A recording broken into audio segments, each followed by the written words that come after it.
नमस्कार, मैं हूं दया शंकर मिश्र और आप देख रहे हैं दया शंकर मिश्रा ऑफिशियल। आज के इस वीडियो में हम एक महत्वपूर्ण बात आपसे करने जा रहे हैं। यह वीडियो थोड़ा लंबा हो सकता है, इसलिए इसे पूरा सुनें और हमारे साथ बने रहें। राहुल गांधी पर जब से मेरी किताब आई है, तब से लगातार ही मुझसे पूछा जाता है कि राहुल गांधी ही क्यों? मैंने राहुल गांधी को अपना नायक क्यों चुना? मैंने राहुल गांधी पर अपनी किताब के लिए एक हिंदुस्तान की सबसे बड़ी मीडिया कंपनी में नौकरी क्यों छोड़ी? राहुल गांधी की इस किताब के लिए मैंने क्यों मीडिया से, सरकार से दुश्मनी ली? क्यों इस किताब के आने के बाद से मेरे खिलाफ तरह तरह के दुष्प्रचार किए जा रहे हैं? मुझे धमकियां दी गई। नेटवर्क 18 जिस कंपनी में मैं काम करता था, पिछले 10 सालों में एक ऐसी कंपनी बनी जिसने अपने पत्रकार के खिलाफ स्टेटमेंट जारी किया कि मैं किताब पर भ्रामक सूचनाएं जारी कर रहा हूं, जबकि कंपनी ने किताब में रुकावट डालने की कोई कोशिश नहीं की। उनका आशय कुछ ऐसा ही था, जबकि सच्चाई आप जानते हैं। मैं लगातार इस पर वीडियोस कर चुका हूं। आपने न्यूज़ लॉन्ड्री और द वायर समेत अलग अलग चैनलों पर मेरे इंटरव्यू देखे हैं जो आपके सामने हैं। आज मैं आपसे बात करने वाला हूं कि आखिर राहुल गांधी को इस किताब का नायक क्यों चुना गया, जबकि यह किताब बीते 10 सालों में मोदी के हर एक काम का हिसाब किताब है। इस किताब में नरेंद्र मोदी सरकार की वह सभी कार्यक्रम हैं, नरेंद्र मोदी सरकार के वह सभी फैसले हैं जिसमें संविधान और लोकतंत्र को चुनौती दी गई। मोदी की हर वह गतिविधि है, बीजेपी की हर गतिविधि है जिससे तानाशाही को बढ़ावा मिलता है।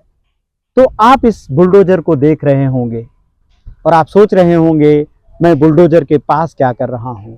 असल में राहुल गांधी इस किताब के कवर पर इसीलिए हैं क्योंकि उन्होंने इस बुलडोजर राज को चुनौती दी है। राहुल गांधी ने लोकतंत्र और संविधान को बचाने के लिए हर संभव प्रयास किए हैं भारतीय नागरिक के तौर पर, क्योंकि इसी मोदी सरकार ने राहुल गांधी की सदस्यता छीन ली थी और अगर सही समय पर सुप्रीम कोर्ट का फैसला नहीं आता तो बहुत संभव है कि राहुल गांधी या तो जेल में होते या फिर उनके खिलाफ एक ऐसी मुहिम चलाई जाती जिससे उनका चुनाव लड़ना असंभव हो जाता। तो इस बुलडोजर को, जो केवल एक मशीन है, इसका किसी मजहब से कोई रिश्ता नहीं है, इस बुलडोजर को हिंदू के रूप में तब्दील कर दिया गया। इसे हिंदुओं का राजा बना दिया गया। इसे बुलडोजर न्याय बता दिया गया। वह संविधान, वह बाबा साहब का अनमोल तोहफा लोकतंत्र को उसे दरकिनार कर दिया गया। इसलिए इस किताब के कवर पर राहुल गांधी हैं और इसलिए राहुल गांधी इस वक्त हिंदुस्तान के सबसे बड़े नेता हैं, क्योंकि वह इस बुलडोजर से लड़ रहे हैं, वह इस सत्ता के प्रतीक से लड़ रहे हैं, वह हिंदूवादी सोच से लड़ रहे हैं, सांप्रदायिकता से लड़ रहे हैं। आप याद कीजिए, बीते 10 सालों में भारत में कौन सा ऐसा नेता हुआ है जिसने सांप्रदायिकता को सीधी चुनौती दी है? ज्यादातर नेता, अलग अलग पार्टियों के नेता हिंदुओं के वोट कट न जाएं इस डर से 10 साल में के पहले हिस्से यानी 5 साल में लगभग चुप रहते हैं, देखो और आगे बढ़ो की नीति अपनाते हैं। लेकिन राहुल गांधी ऐसा नहीं करते। आपको भारत जोड़ो यात्रा याद है? भारत जोड़ो यात्रा हिंदुस्तान के इतिहास में सामाजिक समरसता, सांप्रदायिकता और हिंदू मुस्लिम एकता के लिए सबसे बड़ी कोशिश है। गोदी मीडिया के प्रभाव के कारण आप लोगों के दिमाग में भी भारत जोड़ो यात्रा की सही तस्वीर नहीं सामने आ पाई है। राहुल गांधी हिंदुस्तान में सबसे ज़्यादा गलत समझे गए नेता हैं। मैं दोहरा रहा हूं, राहुल गांधी भारत में सबसे गलत समझे गए राजनेता हैं। राहुल गांधी के खिलाफ जितना धन बीजेपी और मोदी सरकार ने खर्च किया है, उतना पैसा अगर कुछ राज्यों को दिया जाता, गांव को दिया जाता, पिछड़े इलाकों को दिया जाता, तो उनकी तस्वीर कुछ और ही होती। इसलिए राहुल गांधी भारत के इतिहास में इस समय सबसे बड़ी भूमिका निभा रहे हैं, क्योंकि वह सांप्रदायिकता और नफरत की राजनीति को सीधी चुनौती दे रहे हैं। राहुल गांधी के काम को भारत जोड़ो यात्रा, भारत जोड़ो न्याय यात्रा तक सीमित न रखें। आप इस किताब में पढ़ सकते हैं कि कैसे राहुल गांधी ने विपक्ष में रहते हुए महत्वपूर्ण अवसरों पर समय से पहले जानकारी दी। विपक्ष का नेता और क्या करेगा? आपको याद है जब कोरोना में डोनाल्ड ट्रंप के साथ नरेंद्र मोदी सरकार अहमदाबाद में एक विचित्र आयोजन कर रही थी, एक मैं कहूँगा लोकतांत्रिक मर्यादा के विपरीत एक असंसदीय आयोजन कर रही थी, जब दुनिया पूरे कोरोना की गिरफ्त में थी और अहमदाबाद में लाखों लोगों को इकट्ठा किया गया था। उस वक्त भी राहुल गांधी पहले राजनेता थे भारत में जिन्होंने कहा था कि यह आयोजन नहीं होना चाहिए, इससे कोरोना का प्रसार होगा। आप जानते हैं आगे चलकर क्या हुआ। राहुल गांधी वह नेता थे जिन्होंने मणिपुर हिंसा में लगभग 1 साल पहले सरकार को सदन में बताया था कि मणिपुर के हालात कितने खराब हो सकते हैं। नोटबंदी के बारे में आगाह करने वाले राहुल गांधी पहले नेता थे, जब पूरा देश एक ऐसे दौर से गुजर रहा था जहां मुसलमानों को हर दिन नए नए तरीके से प्रताड़ित किया जा रहा था।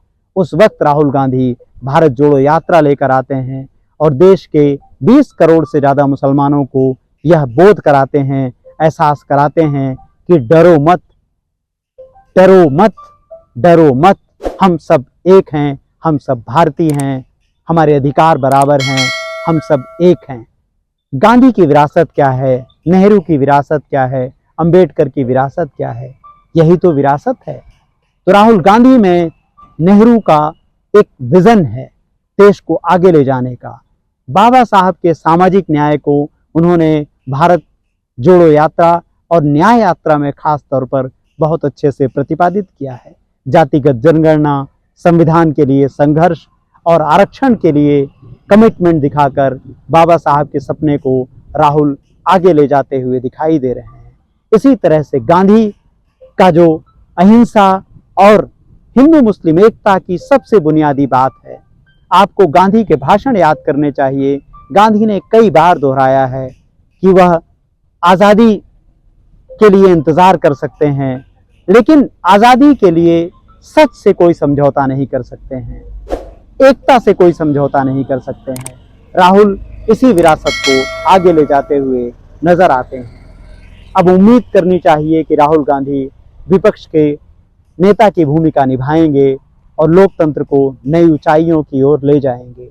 राहुल गांधी के बारे में जो भी दुष्प्रचार आपके सामने आता है, जब भी आता है, आप इस किताब तक ज़रूर जाएं और इस किताब को पलटने की कोशिश करें। मैंने इस किताब के लिए वह सभी चीज़ें खोई जो मेरे पास थी, मेरी नौकरी, मेरा धन, मेरी संचित पूंजी, लेकिन मुझे इसकी कोई पीड़ा नहीं है। एक और ख़ास बात मैं आपसे जाते जाते आज कह रहा हूँ, मैं राहुल गांधी से कभी नहीं मिला और राहुल गांधी से मिलने में मेरी कोई दिलचस्पी नहीं है, क्योंकि मैं राहुल गांधी से मिलकर क्या कहूँगा? जो मुझे कुछ कहना था मैंने इस किताब में कह दिया है। मैं राहुल गांधी से केवल इतना कहना चाहता हूँ कि जो अलख आपने देश में लोकतंत्र के लिए जगाई है, उसे इसी तरह से आगे ले जाते रहें और लोगों के साथ खड़े रहें। किसी भी परिस्थिति में तानाशाही और क्रूर होगी, तानाशाही के अभी नए रूप देखना हिंदुस्तान को बाकी हैं। हमें उम्मीद करनी चाहिए कि राहुल गांधी अपनी भूमिका से न्याय करते रहेंगे। लोकतंत्र, संविधान और नागरिकों से जुड़े सवालों पर हमारी वीडियो देखने के लिए हमारे चैनल को लाइक कीजिए, सब्सक्राइब कीजिए। आप जानते हैं कि हमें इस वक्त आपके आर्थिक सहयोग की बहुत सख्त ज़रूरत है। अगर संभव हो तो हमारी मदद करें। नमस्कार।